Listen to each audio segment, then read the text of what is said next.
2026 সালের শুরু থেকেই বিশ্ব রাজনীতিতে বাড়ছে উত্তেজনা। যুদ্ধ, সংঘাত আর অস্থিরতার মধ্যেই নতুন করে আলোচনায় এসেছে বুলগেরিয়ার রহস্যময় নারী বাবা ভাঙার নাম।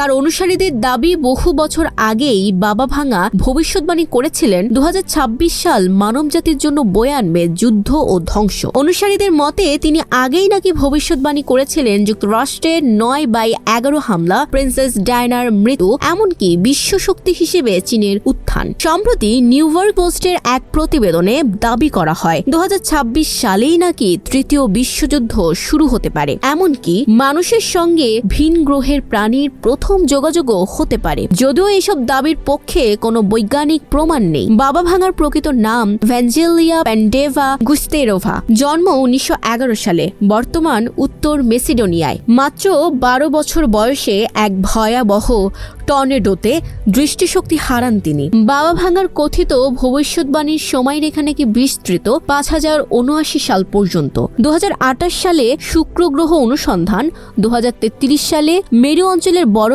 গলা, 2076 সালে বিশ্বজুড়ে কমিউনিজম আর 5079 সালে পৃথিবীর সমাপ্তি। তবে বিশ্লেষকদের মতে বাবা ভাঙার কোনো লিখিত ভবিষ্যৎবাণী বা নির্ভরযোগ্য নথি নেই। বেশিরভাগই সামাজিক যোগাযোগ মাধ্যমে ছড়ানো গুজব ও ব্যাখ্যা মাত্র। তবুও যুদ্ধ, দুর্যোগ, মহাকাশ আর অজানা ভবিষ্যৎ নিয়ে মানুষের কৌতূহল বাবা ভাঙাকে আজও পরিণত করেছে এক রহস্যময় সাংস্কৃতিক আইকনে। Desk report, news flash 71।